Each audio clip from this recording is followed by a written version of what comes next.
హరి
బ్రహ్మా విష్ణు గురుర్దేవో మహేశ్వరః గురుః సాక్షాత్ పరం బ్రహ్మ తస్మై శ్రీ గురవే నమః.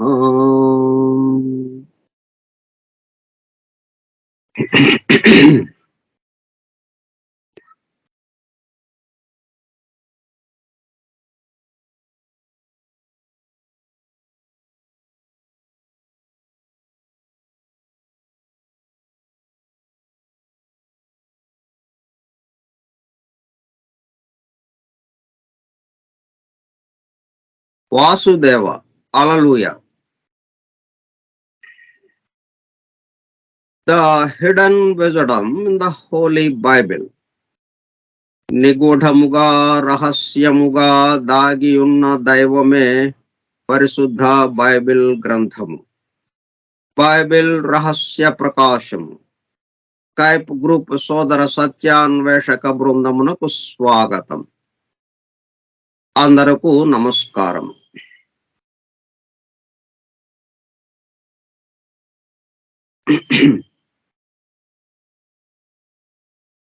ఇప్పుడు మన దగ్గర నుంచి శబ్దం ఎక్కడి నుంచి వస్తుంది? గొంతు దగ్గర నుంచి, ఒక పాయింట్ దగ్గర నుంచి.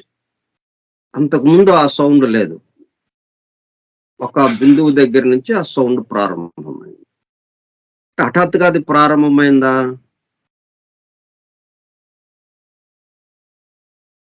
మనకి తెలిసింది ఈ సౌండ్ ప్రారంభమైన దగ్గర నుంచి ఆ సౌండ్ని మనం ఎప్పుడైతే వినగలుగుతూ ఉన్నామో శబ్దాన్ని, అక్కడి నుంచి మనకి తెలిసింది. అంతకుముందు తెలియలేదు మనకి. అంతకుముందు లేదా? మరి అది సౌండ్ని పుట్టించే విధంగా, సౌండ్కి ఆధారంగా అక్కడ ఉంది. ఆ సౌండ్లో ఏమేమి ఉండాలో, ఏమేమి విషయాలు బహిర్గతం కావాలో, బహిర్గతం కావటానికి ఏవేవైతే అవసరమో వాటన్నిటిని నింపుకొని ఒక సంచి నిండా పెట్టుకుని ఇక్కడ గుమ్మరించేసింది. అది మనకు కనపడదు. గుమ్మరించిన తర్వాత ఆ గుమ్మరించిన వస్తువులన్నీ మనం చూస్తున్నాం. ఇక్కడ జరుగుతున్నది ఇట్లా ప్రతిదీ మనకి కనపడింది అంటే అది గుమ్మరింపబడింది. సంచిలో ఉన్నవి, రహస్యంగా ఉన్నవన్నీ బయటికి గుమ్మరించేశారు. అవన్నీ వెదజల్లేశారు. అవి కనపడుతున్నాయి మనకి. అంతకుముందు ఎక్కడున్నాయి అవి? మొత్తం మూటగట్టి ఒక చోట ఉన్నాయి. మూటగట్టి వాటిని వెదజల్లేటట్టుగా చేశారు. ఆ వెదజల్లిన తర్వాతే మనకి తెలుస్తూ ఉంది ఇదంతా. కాబట్టి 2 విషయాలు మనకి ఉన్నట్టుగా తెలుస్తుంది. ఒకటి మనకేదైతే తెలుస్తూ ఉన్నదో ఆ విషయము. ఈ తెలిసే విషయము రావడానికి కావలసినటువంటి ఆ కారణంలాగా ఆ చైతన్యమును ఏదో ఒకటి మొత్తానికి మనకు తెలియనిది ఒకటి. మనకి తెలియనిది ఒకటున్నది. మనకు తెలిసినది ఒకటి ఉంటూ ఉంటుంది. ఇప్పుడు మన వ్యవహారాలన్నీ ఈ తెలిసిన వాటితోనే మనం ముందుకు సాగుతూ ఉన్నాము. అయితే ఈ తెలిసినవన్నీ కూడా ఏం చేస్తున్నాయి? మేము ఎక్కడి నుంచి వచ్చామో తెలుసా? తెలుసుకోండి. మేము ఎక్కడి నుంచి వచ్చామో తెలుసుకోండి అన్నట్టుగా మనల్ని ప్రేరేపిస్తుంది. కానీ మనము ఆ ప్రేరణకి లొంగటం లేదు. ముందు వాటిని వాడుకోవటం, వాటిని వినియోగించుకోవటం, వాటిని తెలుసుకోవడం, వాటి నుంచే వాటితో వ్యవహారమే చేస్తున్నాం గానీ, అవి చెప్తున్న విషయాన్ని మనము గమనికలోకి తెచ్చుకోవటం లేదు. ఇప్పుడు ఇక్కడ ఈయనేం చెప్తున్నారు? క్రిస్టియానిటీ, ఈ క్రీస్తు మతము ఇట్లా గనక చేసి ఉంటే, ఈ విధంగా ఉపదేశాలవి అందిస్తూ ఉంటే మానవాళికి, ఈ భూమి అంతా స్వర్గధామం అయిపోతుంది. ఇప్పుడు నరకంలాగా ఉంది. బాధలతో, కష్టాలతో, కన్నీళ్లతో ఉంది అంతా స్వర్గధామంగా మారిపోతుంది అని చెప్పి చెప్తున్నాడు. అంటే ఈ రెండిట్లో ఏదైతే మనకి తెలుస్తూ ఉన్నదో, మరి వీళ్ళేమి పని చేయకుండా ఉన్నారా? ఈ క్రీస్తు మతానికి సంబంధించి వాళ్ళు చేయవలసిన పని వాళ్ళు చేస్తున్నారు. కానీ అదంతా ఎట్లాగా ఉంది? ఈ భౌతిక విషయాలకి సంబంధించింది గాని, అంటే బాహ్యంగా ఏదైతే తెలుస్తున్నదో అంతవరకు పరిమితం అయిపోయి పనులు జరుగుతూ ఉన్నాయి. దీనికి ఆధారమైనటువంటి రహస్యముగా, నిగూఢముగా ఉన్నటువంటి ఇదంతా ఇట్లా వెదజల్లిబడి ఎక్కడి నుంచి వెదజల్లబడిందో దానికి సంబంధించిన విషయం మనము గమనికలోకి తెచ్చుకోకపోవటం వల్ల, ఈ బాహ్యంగా ఉన్న వాటినే మనము లెక్క చేసుకుంటూ ఉండడం వల్ల, వాటికే ప్రాధాన్యత ఇస్తూ ఉండడం వల్ల ఇది చేయవలసినంత చేయలేకపోతుంది. దానికి శక్తి సామర్థ్యాలు ఉన్నా గాని మానవునిలో పరివర్తన తీసుకురాలేకపోతుంది. వీళ్ళ యొక్క ఆలోచన ధోరణిని పక్కకి మరల్చలేకపోతుంది. వీళ్ళ మీద ఎక్కువ ప్రభావం చూపించలేకపోతుంది అని చెప్పి ఈయన చెప్తున్నారు. మరి ప్రభావం చూపించాలంటే ఏం చేయాలి అంటే, ఇట్లా మనము ఆ రహస్యంగా నిగూఢంగా దాగి ఉన్న విషయం ఏముందో వాటి పట్ల మన ఆలోచనని పంపించటం.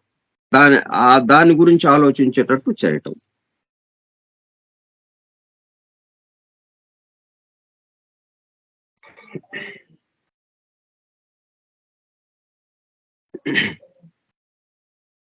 ఇప్పుడు మనకి రహస్యంగా ఏదైతే ఉందో అది గాడ్ అనుకుంటే,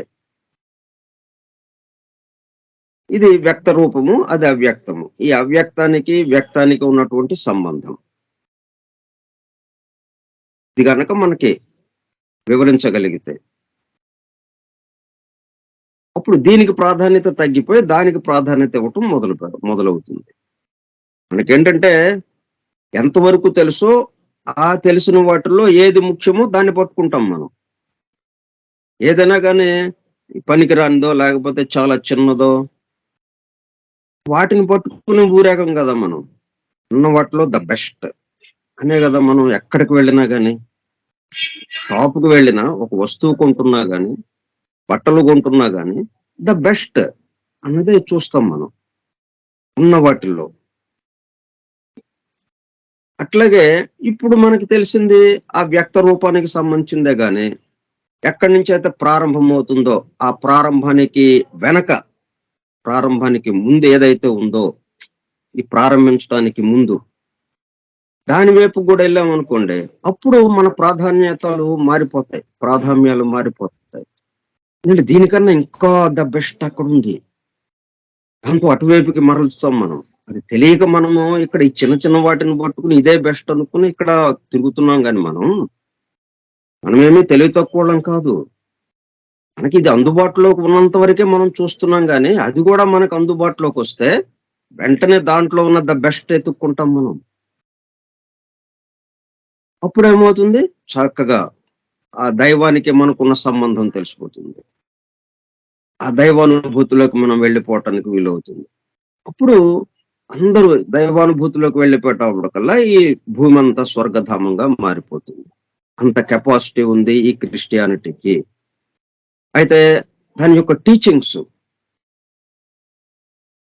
కొంచెం, అంటే చేయవలసిన దానికని ఇప్పుడు చేస్తూ ఉన్నది దీనికన్నా మరింత మెరుగ్గా, ఇంకొంచెం విశాలంగా, కొద్దిగా విశాలం చేస్తే, అంటే ఇది ఎక్కడి నుంచి వస్తుందో ఆధారం గురించి కూడా, ఆ అవ్యక్తము అనేది ఏదైతే ఉందో, ఈ వ్యక్తానికి ఆధారంగా ఉన్న అవ్యక్తం ఏదైతే ఉందో దాని గురించి కూడా కొంత చెప్పడం మొదలు పెడితే ఇప్పుడు ఇదంతా జరుగుతుంది.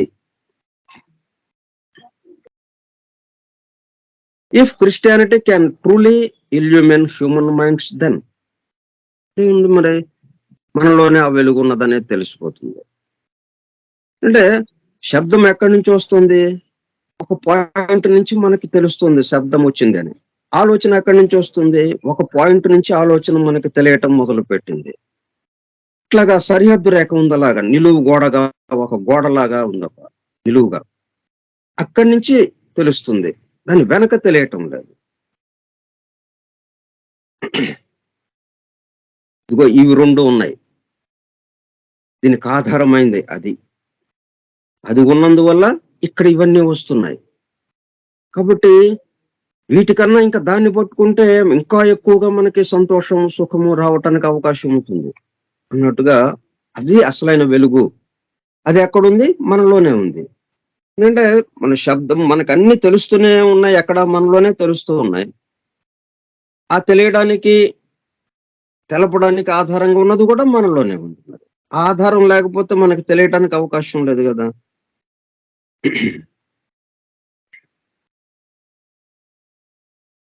అంటే హ్యూమన్ మైండ్స్ మొత్తం ప్రపంచవ్యాప్తంగా అందరూ మనసులు కూడా ఆ వెలుగు పట్ల మేల్కోవటం జరుగుతుంది. It is submitted, it could lead humanity out of its present militancy into world peace. అప్పుడు ఇక ఈ ఆధిపత్య ధోరణి మొత్తం తగ్గిపోతుంది, వ్యాపార ధోరణి మొత్తం తగ్గిపోతుంది. ఇప్పుడు ప్రపంచ దేశాలన్నీ ఏం చేస్తున్నాయి, తన దేశ ప్రజల కోసం అవతల దేశాల ప్రజల మీద ఆధిపత్యం వహించటం, లేకపోతే వాళ్ళ మీద ఆక్రమించటం. ఎందుకని ఇవన్నీ, ఈ ఆధిపత్యం దేనికోసం, వ్యాపారాల కోసం, ఆ వనరులను ఉపయోగించుకోవడం కోసం. ఇప్పుడు ముస్లిం కంట్రీస్ మీద యుద్ధం దేనికి, పెట్రోల్ని తన చేతుల్లో ఉంచుకోవటం. ఎవరు గెలిస్తే వాళ్ళు వాళ్ళ చేతుల్లో ఆ పెట్రోల్ ఉంటుంది,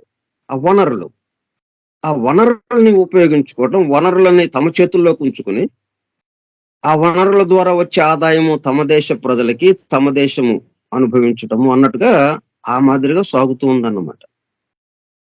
ఇవన్నీ ఎగిరిపోతాయి. అప్పుడేంటి ఆలోచన అలాగా వస్తుంది దేశాధినేతలకి, మన ప్రపంచ ప్రజలే, ఈ దేశ ప్రజలే కాదు, మొత్తం ప్రపంచ దేశాల్లో ఉన్న ప్రజలందరూ సుఖంగా సంతోషంగా జీవించడానికి, అంటే వనరులు ఎక్కడ ఉన్నాయంటే వాళ్ళు దాన్ని ఉపయోగిస్తూ అందరికీ ఇవ్వాలి. అది పెట్రోల్ ఒక చోట ఉందంటే అర్థం ఏంటి, మొత్తం అందరికీ డిస్ట్రిబ్యూట్ చేయటం కోసం. అట్లాగే ఇంకొక చోట ఇంకొక ఓనర్ ఏదో ఉంటుంది, అది అందరికీ డిస్ట్రిబ్యూట్ చేయటం కోసం. అట్లా పరస్పర సహకారంతో ఆ విధంగా చేసుకోవడానికి ఆ మానసిక స్థితి మనకి అట్లాగొస్తుంది. ఎందుకంటే మనలో వెలుగు పట్ల మనం మేల్కొన్నాం కాబట్టి. అప్పుడు అవతల వాడి యొక్క క్షేమ, సుఖ సంతోషాలే మనకి ప్రాధాన్యత వహిస్తూ ఉంటుంది కాబట్టి అలాగా జరుగుతూ ఉంటుంది. వరల్డ్ పీస్ అప్పుడు అది సాధ్యమవుతుంది. And out of its dividedness into unity of action. ఇప్పుడు వరకు అంటే డివైడెడ్నెస్ ఉంది, ఎక్కడికక్కడికి సరిహద్దు గోడలు కట్టేసుకున్నాం. ఆ డివైడెడ్నెస్ పోయి, ఆ భేదము అది పోయి, into unity of action for the welfare of all mankind. ఏ దేశ ప్రభుత్వము ఆ దేశ ప్రజల కోసమే పనిచేయటం అన్నట్టు కాకుండా, ఏ దేశ ప్రభుత్వమైనా ప్రపంచ ప్రజల్ని తన దేశం యొక్క ప్రజలకి క్షేమాన్ని చూసుకుంటా, సుఖ సంతోషాలని చూసుకుంటూ, మిగతా ప్రపంచంలో ఉన్న మనుషులకి సంబంధించింది కూడా ఆలోచిస్తూ, మొత్తం ఓవరాల్‌గా ప్రపంచ ప్రజలందరూ కూడా సుఖ సంతోషాలతో ఉండడానికి మనం ఏం చేయగలము అన్నట్టుగా అది మా ఆ దేశ ప్రభుత్వాలు, ఆయా దేశాల ప్రభుత్వాలు నెమ్మదిగా ఇటువైపుకొస్తాయి. ఎందుకని? దేశాధినేతలంటే ఎక్కడి నుంచి వచ్చారు వాళ్ళు? ప్రజల నుంచి వచ్చారు. ప్రజలనుకుంటే వచ్చారు గదా! మరి ప్రజల్లో ఆ ఇల్యూమిన్ హ్యూమన్ మైండ్స్ వాళ్ళలో వెలుగు పట్ల మేల్కోవటం జరిగింది. దానితో ఎటువంటి వాళ్ళని ఎన్నుకుంటారు? మొత్తము అందరి కోసము పనిచేసేవాళ్ళు, ప్రజల కోసం పనిచేసే వాళ్ళని ఎన్నుకుంటారు. వాళ్ళ కోసం వాళ్ళు పనిచేసే వాళ్ళని ఎన్నుకోరు. ఇప్పుడు మనకి ఎట్లాగా ఉంది? మనకు కావాల్సిందేదో మనకిస్తే, ఇంకా ఆ ఇచ్చిన వాడికి మనం ఓటేస్తున్నాము. వాడు అధికారంలోకి వస్తున్నాడు. వాడి దారి వాడు చూసుకుంటున్నాడు. అట్లా కాకుండా మనం ఎవరైతే ప్రజల కోసం ఆలోచిస్తూ ఉంటారో, ప్రజా సంక్షేమం కోసం ఆలోచిస్తూ ఉంటారో, అధికారాన్ని ఒక అవకాశంగా కాకుండా ఒక సేవగా ఎవరైతే భావిస్తారో వాళ్ళని ఎన్నుకోవటం జరుగుతుంది. దాంతో మొత్తం పిక్చరే మారిపోతుంది. కాబట్టి అంటే మనం ఇంతవరకు ఇప్పుడు ఒక చాప్టర్ పూర్తి చేసుకున్నాం మనం. మొత్తం 6 చాప్టర్స్‌గా విభజించి గ్రంథాన్ని మొదటి సంపుటంలో ఉన్నాం మనం. 6 చాప్టర్స్. దాంట్లో మొదటి చాప్టర్ ఇప్పుడు కంప్లీట్ చేసాము. అంటే ముందు ఎక్కడి నుంచి బయలుదేరాము? ఇది ఎట్లాగా తప్పుడు అర్థంగా అంటే మనం అర్థం చేసుకోవాల్సిన విధంగా, చదవవలసిన విధంగా చదవకపోవటం వల్ల దాన్ని పొరపాటుగా అర్థం చేసుకుని, పొరపాటుగానే మనం పనులు చేయటం ఇదంతా ఇది చేయవలసినంత చేయలేకపోతుంది. దీనివల్ల ప్రపంచమంతా కూడా అశాంతితో ఉంది. ఇప్పుడున్న ప్రపంచంలో ఉన్నటువంటి ఇప్పటి పరిస్థితికి ఎక్కువ భాగం క్రిస్టియానిటీ బాధ్యత వహించాల్సి వస్తుంది. ఎందుకంటే మరి ఎక్కువ ప్రజలు ఉన్నారు దానికి. దాన్ని అనుసరించేవాళ్ళు, ఆ మతాన్ని అనుసరించేవాళ్ళు ఎక్కువ మంది ప్రజలు ఉన్నారు. కాబట్టి అది బాధ్యత వహించాల్సి వస్తుంది. మిగతా వాళ్ళు కూడా ఉన్నారు. వీళ్ళు బాధ్యత వహించాలి. కానీ ఎక్కువ సంఖ్యలో వీళ్ళు ఉన్నారు కాబట్టి ముందు వీళ్ళు ఎక్కువ బాధ్యత వహించాల్సి వస్తుంది. కాబట్టి మరి దాని నుంచి వీళ్ళే మళ్ళీ చొరవ తీసుకుని ఈ స్థితిని వాళ్ళు మార్పు చేయగలరు. కొద్దిగా చొరవ తీసుకుని.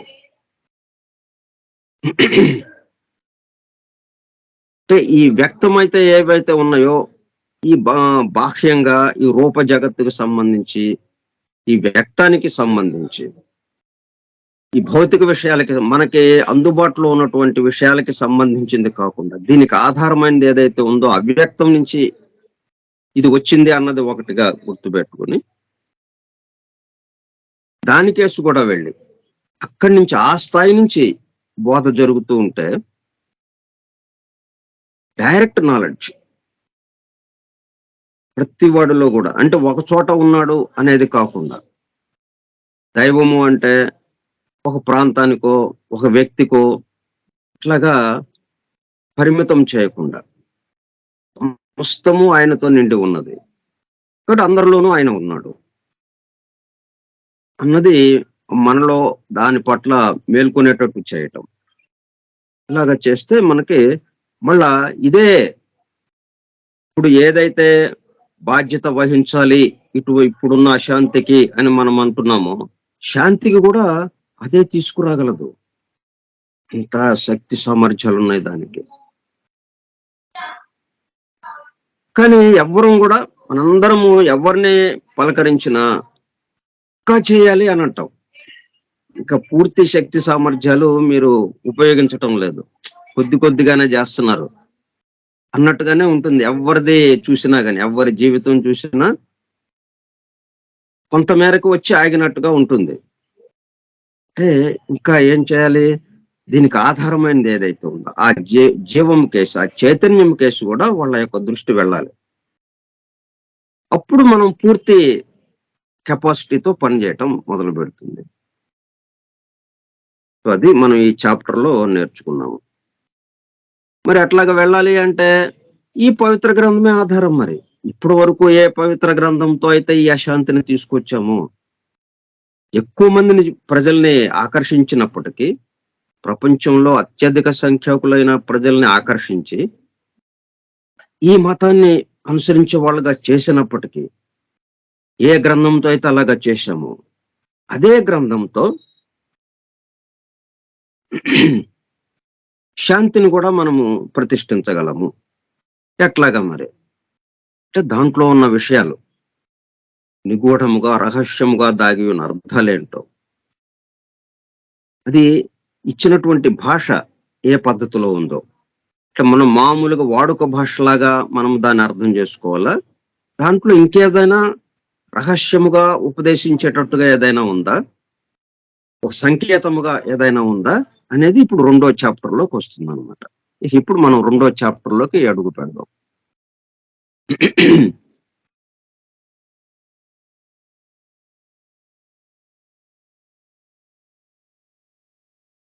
అంటే మనం బైబిల్ వదిలి వెళ్ళటం లేదు. బైబిల్ వల్ల ఈ అశాంతి జరిగింది కాబట్టి, ఈ బైబిల్‌ని పక్కన పెట్టేసేసి, మనం ఇంకొక దాన్ని ఏదైనన్నా పట్టుకొని, దాని ద్వారా శాంతిని తీసుకొద్దాము అని భావించటం లేదు మనం. ఈ ఉన్నదాన్నే పూర్తి కెపాసిటీకి, అంటే మనం ఎట్లాగైతే సగమే తెలుస్తుంది గదా మనకి. మన శబ్దము కంఠస్వరం నుంచి వస్తుంది. కంఠం నుంచి బయటకి వెడలి వస్తోంది ఆ శబ్దము. ఆ శబ్దము రావడానికి వెనక తెలియదు మనకి. ఆలోచన వచ్చిన తర్వాత తెలిసింది. రాకముందు తెలియదు మనకి. ఇట్లాగా సగం సగమే మనకి, అంటే రాత్రి, పగలు అన్నట్టుగా పగలు తెలుస్తోంది. చీకటి, రాత్రి తెలియటం లేదు మనకి. అంటే సగం చీకటిగా ఉన్నట్టు, సగమేమో పగలుగా ఉన్నట్టు.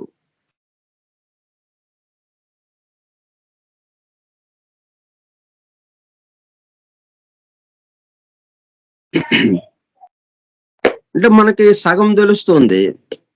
సగం తెలియటం లేదు. అందులో సగం సగం పనులే అవుతున్నాయివి. సగం సగం పనుల వల్ల అది అశాంతి మనల్ని తీసుకొచ్చి పెడుతోంది. ఆ మిగతా సగం గూడా తెలుసుకొని, ఈ సగము, ఆ సగము కలిపి మనం గనక పూర్తిగా మనం పనులు చేయగలిగితే శాంతి నిలబడుతుంది. కాబట్టి మనం మొట్టమొదటగా దీన్ని, ఇది ఏ భాషలో ఉంది?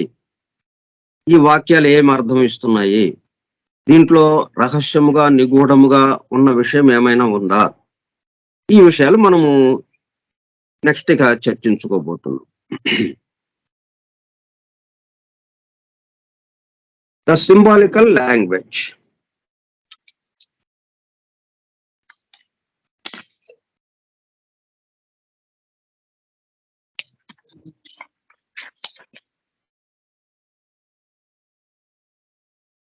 అంటే ప్రతీకాత్మకమైన, సాంకేతికమైన, సంకేత చిహ్నంగా ఈ భాష ఇవ్వబడింది. ముందు మనం బైబిల్‌ని మరి చదవాలి. బైబిల్‌లో వాక్యాలు మనకు అర్థం అవ్వాలి. అర్థం అవ్వాలంటే అది ఎట్లాగా వ్రాయబడి ఉందో, ముందు అది తెలియాలి మనకి.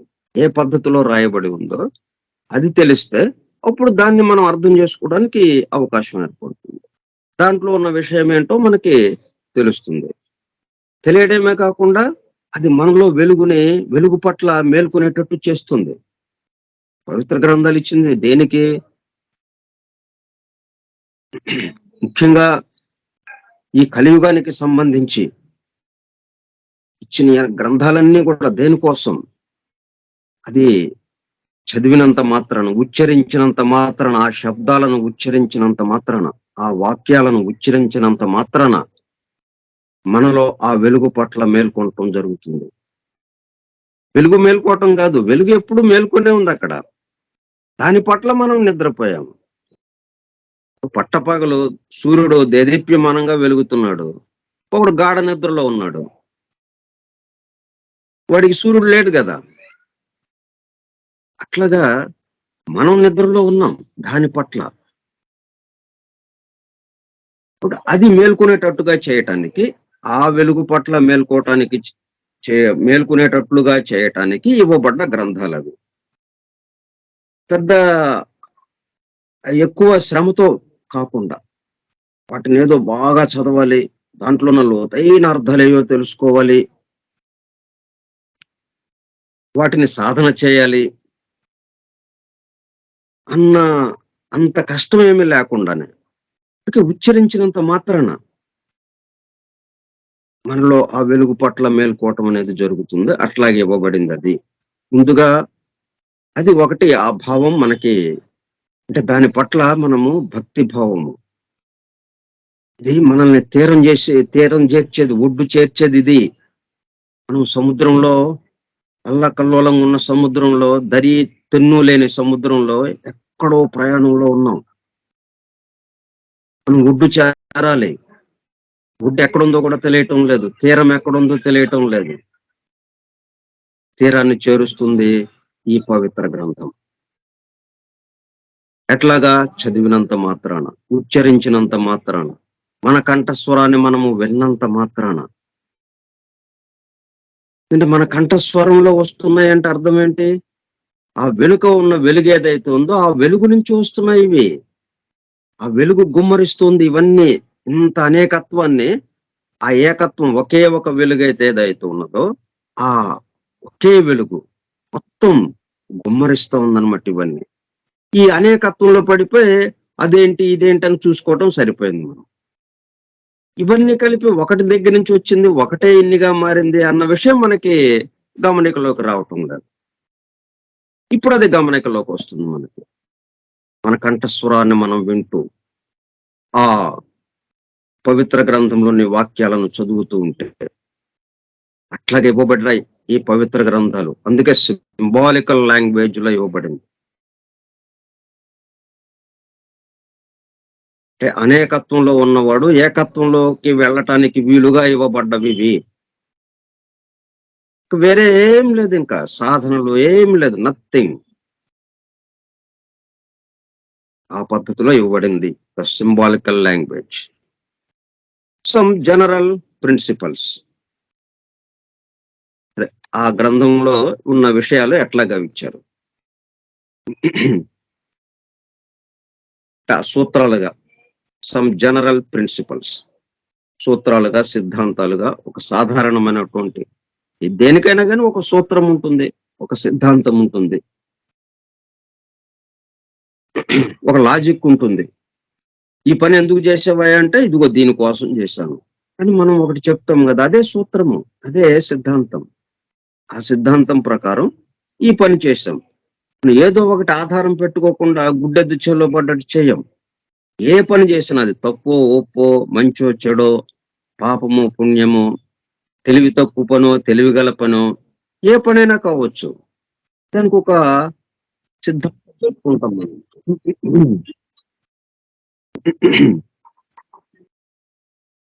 దానికి ఒక సిద్ధాంతం పెట్టుకుంటాం, మనం ఒక సూత్రాన్ని పెట్టుకుంటాం. దీని ద్వారా మేము ఇలాగా చేస్తున్నామండి. అది ఎంత చిన్న పనైనా సరే సూత్రం పెట్టుకుంటాం మనం. అట్లా ఏ సూత్రాల ప్రకారము ఈ గ్రంథంలో ఇవ్వబడ్డ విషయము, ఏ సూత్రాల ప్రకారము, ఏ సిద్ధాంతం ప్రకారము ఇవ్వబడింది, అది మనకి ప్రత్యేకంగా తెలియాలి. అది తెలియకపోతే దేనికి ఇచ్చారో మనకు తెలియదు, ఎందుకో ఏ సూత్రం ప్రకారము అది నడుస్తున్నదో తెలియదు. ఈ మొత్తాన్ని, సూత్రం అంటే ఏంటి? సిద్ధాంతం అన్నా సూత్రం అన్నా ఆధారం, దాన్ని బేస్ చేసుకుని మిగతా అన్ని వివరించటం. ఏది ఆధారము అది తెలియకపోతే మనము ఈ వివరించిందంతా మనకి అంత గందరగోళం అయిపోతుంది. ఇప్పుడు ముందు మనకి ఏం తెలియాలి? ఏ సూత్రం ప్రకారము ఇక్కడ ఇది ఇవ్వబడింది, ఏ సిద్ధాంతం ప్రకారం, అది మనకి తెలియాలి. అవి జనరల్ ప్రిన్సిపల్స్, సాధారణమైనటువంటి సిద్ధాంతాలు, సూత్రాల ప్రకారము ఇవ్వబడింది, ఎట్లాగే ఇవ్వబడింది దీంట్లో. The Christian Bible as also the scriptures of other faiths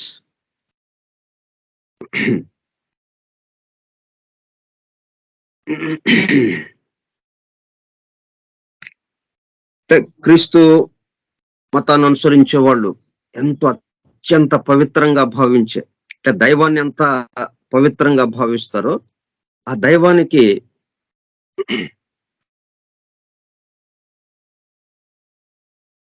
symbolic గా ఉన్నటువంటి ఈ గ్రంథాన్ని కూడా అంత పవిత్రంగా భావిస్తారు. అటువంటి Bible as also the scriptures of other faiths. ఒక్క బైబిల్ అనే కాదు, పవిత్ర గ్రంథము అంటే అది అందరి కోసము ఇవ్వబడింది. ఎవరైనా చదవచ్చు. అది ఎవరు చదివినా, ఈయన క్రిస్టియన్ కాదండి, ఇప్పుడు మనం చదువుతున్నాం, మనమేమి క్రిస్టియన్ మతంలో లేం కదా, ఆ మతాన్ని అనుసరించటం లేదు కదా, మనకి ఎంత ఆనందాన్ని ఇస్తుంది ఇది. మనకి అక్టోబర్ నుంచి మనం మొదలు పెట్టాం, ఇన్ని నెలలు, 5 నెలలు దాటిపోయింది, 5 నెలలు, కానీ ఎంత ఆనందంతో చెప్పుకుంటున్నాం ఇది. ఆ బైబిలే మరి. ఇట్లా పవిత్ర గ్రంథాలు అందరి కోసం ఇవ్వబడ్డాయి, మానవాళి కోసం ఇవ్వబడ్డాయి. ఎందుకు?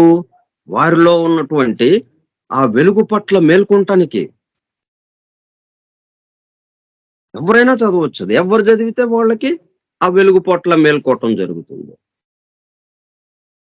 అంటే ఇప్పుడు ఈ స్థితికి వచ్చేసాం. ఇక రాత్రి పగలు అన్నది ఏదైతే ఉందో, వ్యక్తము అవ్యక్తము, రూపము, ఆ రూపానికి ఆధారమైనటువంటి జీవము, చైతన్యము, ఈ 2 విభాగాలు మనకి గమనికలోకి వచ్చినాయి.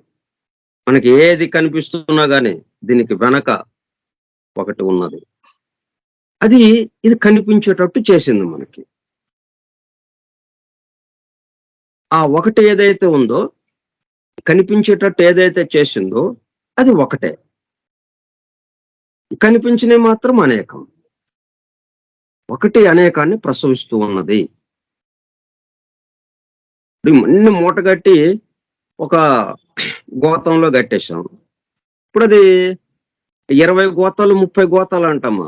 ఒక్క గోతమే అనేది మనం, ఒకటే గోతం అండి, అది ఒక గోతం. మళ్ళీ ఆ మూట ఇప్పు తీసేసి మొత్తం చెల్లా చెదురుగా అంతా పడేసాం, కింద నేల మీద అంతా దొర్లించేసాం. ఎక్కడ మొత్తం గదులు నిండా నిండిపోయినాయి, ఈ చోటంతా నిండిపోయింది. అప్పుడేమైనాయి? అనేకము. మరి ఈ అనేకం అంతకుముందు ఏమైంది? అనేకం అన్నాం అంతకుముందు, ఒక గోతం అన్నాం అంతకుముందు, ఇప్పుడు అనేకం అయిపోయింది. అంటే ఒకటి అనేకాన్ని ప్రసవిస్తూ ఉన్నది అన్న విషయం మనకి గమనికలోకి వచ్చింది. ఈ యొక్క గమనికతో మనము ఇప్పుడు ఈ పవిత్ర గ్రంథాన్ని అధ్యయనం, చదవటం, ఉచ్చరించటం ప్రారంభిస్తాము. ఇప్పుడు అది ఆ పద్ధతిలో ఇవ్వబడింది, ఆ సూత్రంతో, ఆ సిద్ధాంతంతో ఇవ్వబడింది. అందుకే అప్పుడు ఏమవుతుందనమాట, అవి చదువుతుంటే ఆ వెలుగు పట్ల మేల్కొనటం అప్రయత్నంగా జరిగిపోతుంది. అందుకనే క్రిస్టియన్ బైబిల్ అని ఇక్కడ అన్నాడు గాని, not for Christian, for all humanity. వేదము for all humanity, not for Hindus, అందరి కోసం ఇవ్వబడ్డాయి. Quran not for Muslims, for all. ఏ గ్రంథం తీసుకుని, ఏ వాక్యం చదివినా చాలు, మనకి ఆ వెలుగులోకి వెళ్ళిపోతాం. అందుకే as also the scriptures of other faiths have from remote times.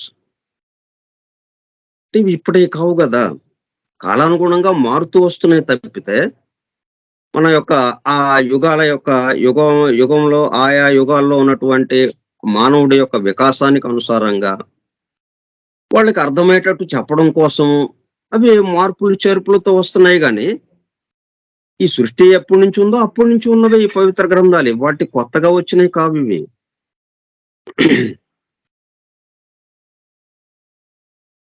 Remote times, అత్యంత పురాతన కాలంలో been regarded as belonging to a special,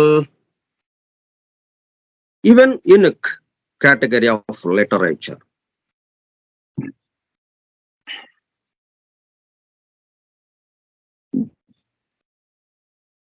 అంటే అద్వితీయమైనటువంటి విశిష్టమైన కేటగిరీలోకి ఇది వస్తుందన్నమాట. ఆ భాగంలోకి, విశిష్టమైన భాగంలోకి ఇది వస్తుంది. అంటే ఏది చదివితే మనలో ఆ వెలుగు పట్ల మేల్కొనటం జరుగుతుందో. అంటే చాలా ఉంది లిటరేచర్కి సంబంధించి, సాహిత్యము చాలా ఉన్నాయి. కొన్ని చదువుతుంటే మనలో కోపము, ద్వేషము, ఈర్ష్య, అసూయ ఇటువంటి పెరిగేటట్టుగా ఉంటాయి కొన్ని. అవి మనలో ఆ లక్షణాలని పెంచేటట్టుగా ఉంటాయి. కానీ ఇది వెలుగుగా మారేటట్టుగా చేస్తాయి ఈ పవిత్ర గ్రంథాల్లో ఉన్న విషయం. ఇంకా మిగతా విషయాలు మనం రేపు చెప్పుకుందాం. ఈ పవిత్ర గ్రంథాలని చదివే విధానం ఏమిటి, ఎలా అర్థం చేసుకోవాలి? ఎలా అర్థం చేసుకోవాలంటే ముందు అది అసలు ఏ పద్ధతులు ఇచ్చారో తెలియాలిగా మనకి. అది తెలియకపోవటం వల్లే కదా మనం ఈ గందరగోళంలో ఉంటున్నాం. ఏదైనా కానీ ఇది ఏ పద్ధతిలో ఇచ్చారు, ఇది దేనికోసం ఇచ్చారు, ఎవరి కోసం ఇచ్చారు అని ముందు అట్నుంచి వచ్చామనుకోండి, అప్పుడు ఈ గ్రంథాన్ని చక్కగా, అంటే ఆ బేసిక్ ప్రిన్సిపల్స్, ఆ సిద్ధాంతాలు, ఆ సూత్రాలు మనకు అర్థమవుతాయి. ఇందుకోసం అనేది మనకు అర్థమవుతుంది. అప్పుడు ఆ పద్ధతిలో మనం ఆ గ్రంథాన్ని చదవటం మొదలు పెడతాం. అది ఆ విషయాలు ఏమి మనకు తెలియదు. ఎదురుగా బైబిల్ వచ్చింది, చదివాము. వాడుక భాషలో ఉన్న పదాలు అవి అన్నీ గందరగోళంగా కనిపిస్తున్నాయి. తప్పులు చేసిన వాళ్ళని క్షమించినట్టు వస్తుంది, తప్పులు చేయటానికి ప్రోత్సహించినట్టుగా వస్తుంది. ఇట్లా గందరగోళంగా ఉన్నాయి ఆ కథలన్నీ. మనం అంతకుముందు చెప్పుకున్నాం కదా. ఆ కథలన్నీ చారిత్రక ఆధారాల్లాగా, చరిత్రలాగా ఉంది తప్పితే మనలో ఆ వెలుగు, అసలు ఈ దైవము, ఇవి విషయాల పట్ల మనకి మేల్కొనటానికి అవకాశం కలగటం లేదు. అందువల్ల ఇప్పుడు ఈ 2వ చాప్టర్లో ఈయన ఏం చెప్పడానికి ప్రయత్నం చేస్తున్నాడంటే, అసలు ఇది ఎట్లా ఇవ్వబడింది, ఏ పద్ధతిలో ఇవ్వబడింది, దీంట్లో ఉన్న భాష ఏమిటి, వీటిని ఎట్లాగా అర్థం చేసుకోవాలి మనం, ఏ ఆధారంతో ఇవి ఇవ్వబడ్డాయి, వేటి ఆధారంగా, ఏ సూత్రాల ఆధారంగా, ఏ సిద్ధాంతాల ఆధారంగా ఇవ్వబడ్డాయి, అది మనకి ఇప్పుడు చెప్పడానికి ప్రయత్నం జరుగుతుంది. మిగతా విషయాలు రేపు చెప్పుకుందాం. స్వస్తి ప్రజాభ్యః పరిపాలయంతాం న్యాయేణ మార్గేణ మహిం మహిషాః గో బ్రాహ్మణేభ్యః శుభమస్తు నిత్యం. లోకా సమస్తా సుఖినో భవంతు. లోకా సమస్తా సుఖినో భవంతు.